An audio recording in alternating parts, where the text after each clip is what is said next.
Alrighty. Hello everyone. Okay, so this video is on molar mass. Remember, this is Unit 8, stoichiometry, and we're doing some review.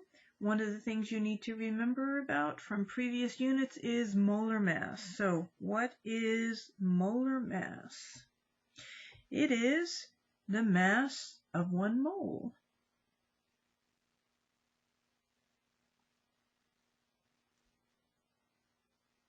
Okay, of any substance.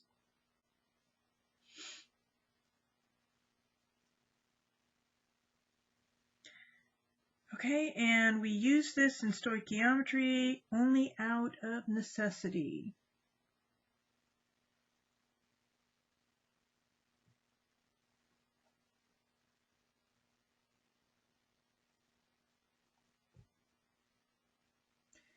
And the reason why is because we cannot physically count atoms. So used in stoichiometry only out of necessity because we cannot physically count particles. They are much too small. Instead, we count by weighing. All right, and hold on here. Okay, and what is it used for? Used to convert the mass that you can weigh into moles. Remember, moles are what we use to count particles. Or we can use molar mass to convert from moles back into mass so that we can weigh what we made. Okay, so how do we find molar mass? To find, use periodic table. Perhaps you remember this. Hopefully you did. Use the periodic table to calculate.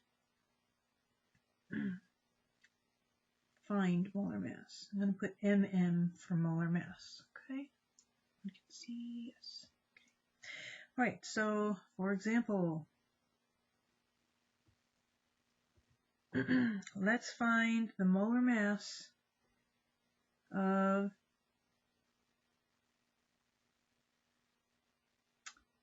aluminum. Let's do carbonate. Aluminum carbonate. Okay, so aluminum carbonate looks like this. Aluminum carbonate. Okay, so I'm going to show you. You probably figured this out already. You can just go on the internet. Let's move my picture.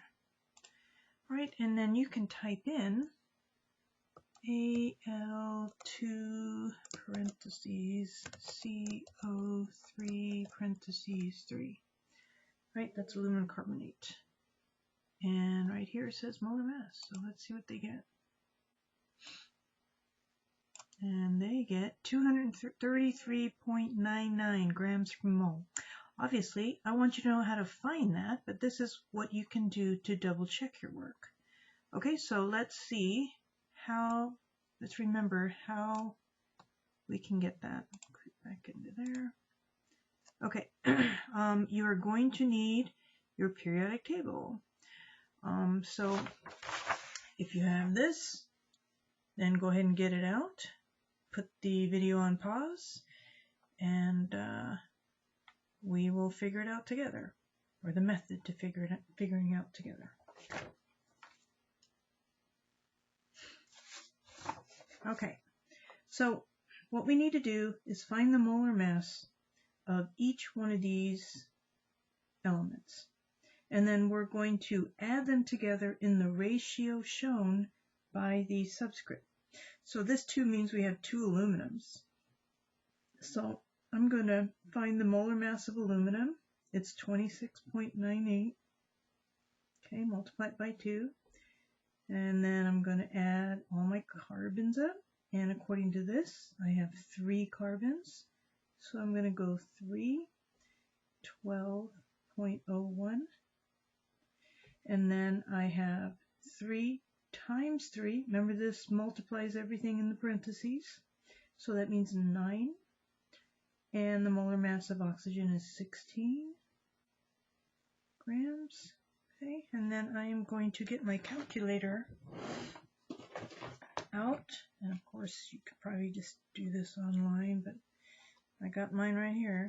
26.98 times 2 plus parentheses 3 times 12.01 plus parentheses 9 times 16, and I get 233.99.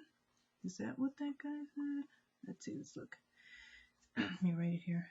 I got 233.99, and like I told you in class before, always double check. I didn't double check yet. I'm going to check online. That's going to be my double check.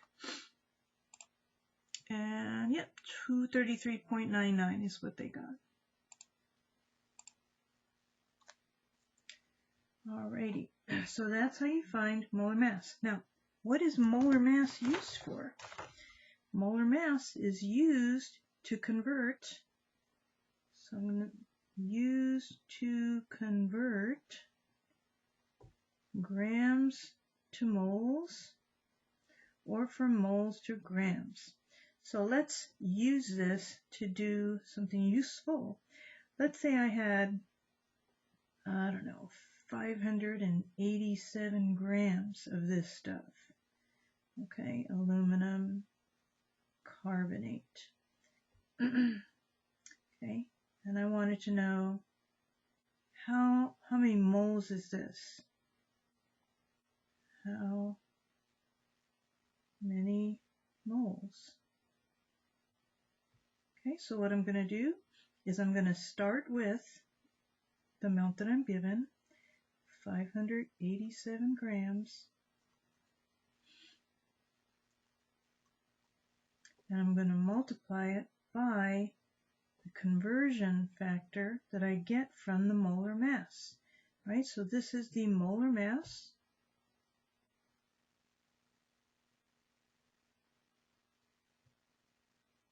Okay, and I can use, this is going to equal 1 mole. Let's get this up. That's going to equal 1 mole. So I can use this as a conversion factor here. Okay, because I'm talking about the same stuff, this aluminum carbonate. Aluminum carbonate, aluminum carbonate, that's the molar mass of aluminum carbonate. Okay, so I'm going to use that to do the conversion, and I'm going to take the part of this. Okay, so this thing right here, just make sure it's this part right here that I'm going to use. Make it into a fraction, and I want to cancel out the grams here. So I'm going to put the 233.99 grams on the bottom and the 1 mole on the top, and I'm going to take my calculator. Can you see that? Yeah, you can. Okay, and I'm going to I'm going to do this calculation. Okay, so let's clear that. So I'm going to put in 587 grams, and I'm going to multiply it by 1, which really doesn't do anything because multiplying by 1 doesn't change it, right?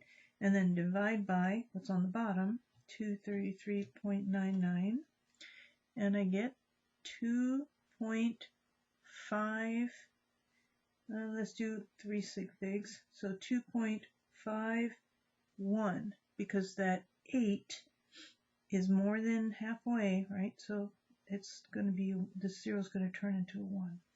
And then don't forget to write your unit. Grams cancels, so my unit is moles.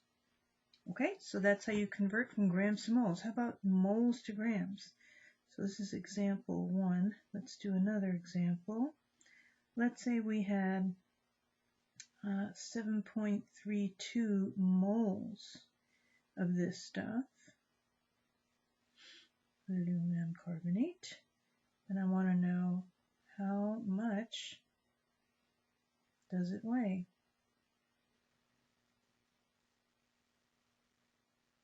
So we're talking about grams. Okay, so once again, I'm going to start with what's given.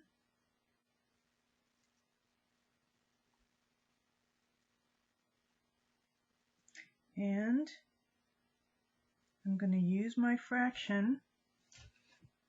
I'm going to use my fraction up here, or equivalent statement as a fraction, but I want to cancel out moles this time.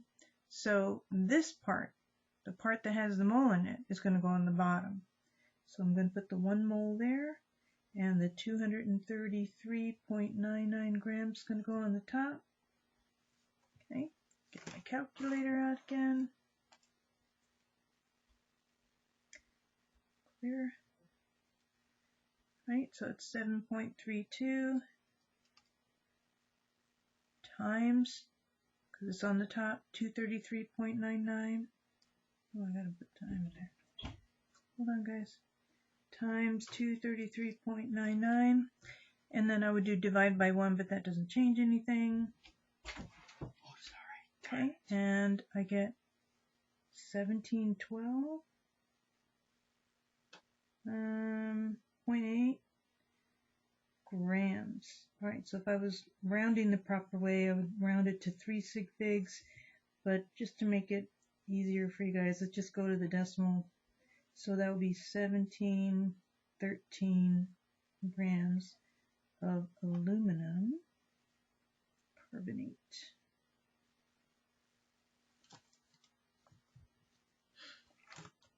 There you go. Okay. Great, we're almost there. We're almost at stoichiometry. See you next time.